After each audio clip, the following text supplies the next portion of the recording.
कहानी एक ऐसे घर से जहां शादी का माहौल है, लेकिन टेंशन और शांति इतनी कि शादी का घर किसी जंग के मैदान जैसा दिख रहा था।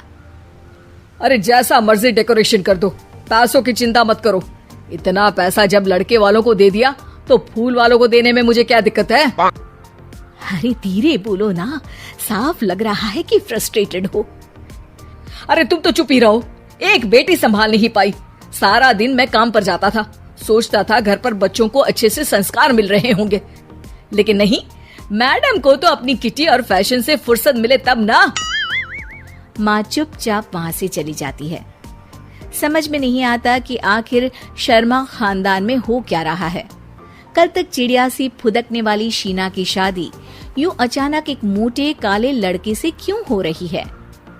शीना कमरे में हाथ में गुड़िया लिए बोलती है, मेरे साथ जो हो रहा है ठीक हो रहा है। तुम तो सब जानती हो, साहिल मेरे लिए भगवान है। अब जब वो ही नहीं मिला तो फिर कोई भी हो, जिंदगी ही तो जीनी है, जी लेंगे। बाहर शीना की बुआ किसी से बात करती है। अरे मोटा नहीं, उसे तो खाते पीते घर का कहते हैं। अब ओबेरॉय का नाम भी किसी को बताने वाली बात है। उनका इकलौता लड़का तो करोड़ों की सामी तो है ही। अरे हमारी शीना बिटिया तो रानी बनेगी, रानी। इन सब के बीच कहीं कोने पर शीना हाथ में मेहंदी सजाए बैठी थी और आंखों में आंसू सजाए। और वो समय भी आ जाता है जब शीना मंडप के नीचे हाथ में वरमाला लिए खड़ी होती है, लेकिन तभी अफरा तफरी मच जाती है। कोई कहता है, अरे लड़के की माँ को हार्ट अटैक आ गया। अरे अच्छी खासी थी, कैसे हो गया? अरे कहते हैं ना, किसी किसी लड़की के पैर अच्छे नहीं होते, हो सकता है कि मनहूस है ये लड़की। शीना पास खड़ी सब सुन रही थी। फिर शीना अपने कमरे में आ जाती है। शादी ये कहकर नहीं होती कि लड़की मनहूस है। अब लगातार शीना के लिए लड़के देखने आते, लेकिन आस पड़ोस या किसी के कहने पर शादी हर बार टूट जाती। लेकिन एक दिन, अंकल, मैं काफी दिनों से आपसे मिलने की कोशिश कर रहा था, लेकिन हिम्मत नहीं हो पा रही थी। अरे बेटा, हिम्मत तो हमारी टूटी पड़ी है। वैसे कौन हो तुम? अब मेरा नाम साहिल है अंकल। मैं शीना से प्यार करता हूँ और उसी से शादी करना चाहता हूँ।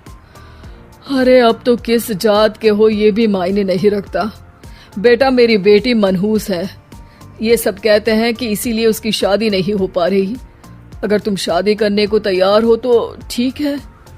शीना की शादी साहिल से हो जाती है। अगले दिन साहिल की माँ का देहांत हो जाता है और एक बार फिर लोग शीना को अपशकुनी कहने लगते हैं। अरे खा गई दीदी को ये। अरे क्या जरूरत थी साहिल किसी मनहूस को घर लाने की? पर बुआ, माँ की तो तबीयत पिछले कई साल से खराब थी। डॉक्टर्स ने जवाब दे दिया था। क्या पता ये भी उनका सौभाग्य हो कि वो बहू का मुंह देख पाई। अरे बहू का मुंह देख पाई, या ये कह लो कि बहू का मुंह देखते ही स्वर्ग लोक सिधार गई। खैर, हमें क्या, घर तुम्हारा है, हम तो चले। अब शीना को खुद पर ही शक होने लगता है कि कहीं सच में वो अपशकुनी तो नहीं। साहिल, हम दोनों की शादी नहीं हुई होती तो अच्छा था। देखो ना, कैसे पहले मेरी शादी टूटती थी और अब तुम्हारी माँ भी। अरे ऐसा कुछ नहीं होता शीना, अपशकुनी वगैरह कुछ नहीं होता। ये सब तो ईश्वर के खेल हैं। वो शादी तुम्हारी इसलिए टूट गई क्योंकि तुमको मेरी पत्नी बनाना था, और माँ का जाना तो तय था। वो काफी बुजुर्ग थी, साथ ही एक ऐसी बीमारी से जूझ रही थी जिसमें डॉक्टर्स भी उन्हें नहीं बचा पाते। शीना साहिल की बात सुनकर तसल्ली कर लेती है और वहां से चली जाती है। अगले दिन, शीना, अरे ओ शीना। क्या हुआ? उफ, कहीं फिर मेरी वजह से कोई नुकसान? अरे नहीं नहीं शीना, तुम जानती हो, जिस प्रॉपर्टी के केस को हम बरसों से लड़ रहे थे उस पर फैसला आ गया, वो भी हमारे हक में। अब हम करोड़पति हो गए शीना। शीना शांत रहती है। अरे क्या हुआ? करोड़ पत्नी बनकर तुमको खुशी नहीं हुई? शीना की आंखों में पानी आ जाता है। चलिए जी, कुछ तो अच्छा हुआ मेरी जिंदगी में आकर आपके साथ।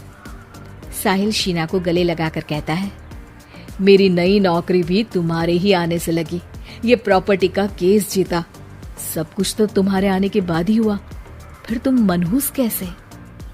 ये सुनकर शीना खुश हो जाती है।